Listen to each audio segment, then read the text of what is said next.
আমরা সারা ট্রান্সপোর্টের ব্যবসা করি।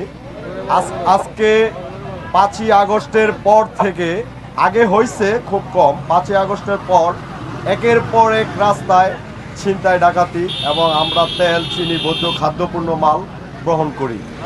আজ আমাদের ট্রান্সপোর্ট অনেক ভাই আজকে রাস্তায় ডাকাতির কারণে দেখা গেছে নিঃস্ব হয়ে গেছি। আর আমরা নিঃস্ব হয়ে গেছি, আমাদের দুঃখ কষ্ট পাশে দাঁড়ানোর মতো কারো সহযোগিতা বা কোনো পাইনি।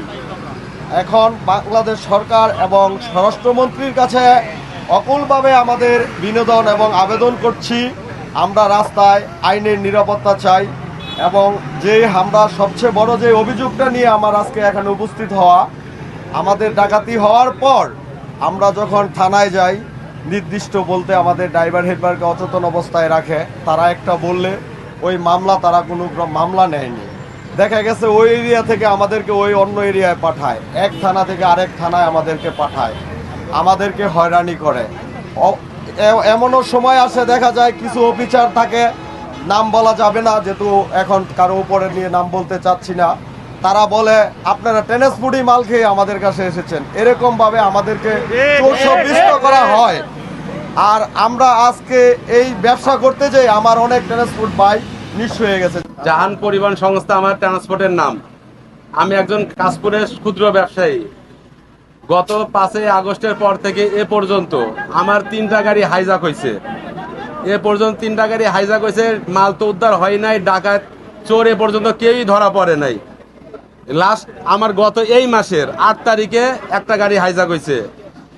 আপনার 5ই আগস্টের পরে প্রথম গাড়িটা হাইজ্যাক হয়েছে 13-25 সালে একটা, তারপরে আপনার আরেকটা হয়েছে হচ্ছে 25-2-26 সালে একটা, আর গত 8-7-2026 সালে আরেকটা।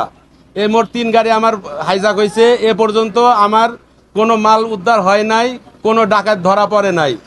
আমরা থানায় গেলে থানায় আমাদের সহযোগিতা করে না, আমরা থানায় গেলে থানায় হয়রানির শিকার হয় অনেক রকমের। থানায় গেলে পরে আমাদের জায়গা দেখাইতে এবং মানে কেমনে হয়েছে কি হয়েছে এইটা ঠিক করতে আমাদের সময় লেগে যায় 2 থেকে 3 দিন।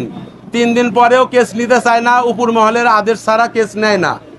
আমরা এই ক্ষেত্রে আমাদের অবস্থা এখন খুবই করুণীয়। আমরা এখন পথে বসার অবস্থা। মাননীয় স্বরাষ্ট্রমন্ত্রী, মাননীয় প্রধানমন্ত্রী, ওনার কাছে আমরা আবেদন জানাচ্ছি আপনাদের মাধ্যমে, আমাদের এই বিপদের অবস্থাতে রেখে স্বরাষ্ট্রমন্ত্রী কি উপকার করবে, আমাদের কোন পদক্ষেপ নেবে, এই বিষয়ে আপনাদের মাধ্যমে আমরা স্বরাষ্ট্রমন্ত্রীর কাছে আবেদন জানাচ্ছি। বিগত সরকার এবং তত্ত্বাবধায়ক সরকারের আমলে যেমন ছিল, আজ দুঃখের সাথে বলা হচ্ছে যে আমরা সেই পরিস্থিতি নেই। আমরা যদি থানায় এই ব্যাপারে একটি সাধারণ ডায়েরি করতে যাই, এতে আমরা অনেক হয়রানি মোকাবেলার শিকার হই। যেমন আমরা গেলে প্রথম আমাদের বলে যে অভিযোগ দিতে বা চুরি মামলা দিতে। আদৌ এটা চুরি মামলা? আমরা মাননীয় প্রধানমন্ত্রী এবং স্বরাষ্ট্রমন্ত্রী ও আইন শৃঙ্খলা বাহিনীর কাছে দৃষ্টি আকর্ষণ করছি, একটা মালবাহী পণ্য গাড়ি যখন হাইওয়ে থেকে যায়, হাইওয়ে থেকে ডাকাততলা নিয়ে যায় ড্রাইভার হেল্পারকে জিম্মি করে, অনেক সময় আমরা ড্রাইভার হেল্পারকে মৃত অবস্থায় পাই এবং অচেতন অবস্থায় পাই। তখন আমরা যখন থানা পর্যায়ে যাই, তারা বিভিন্ন অজুহাত দেখায়।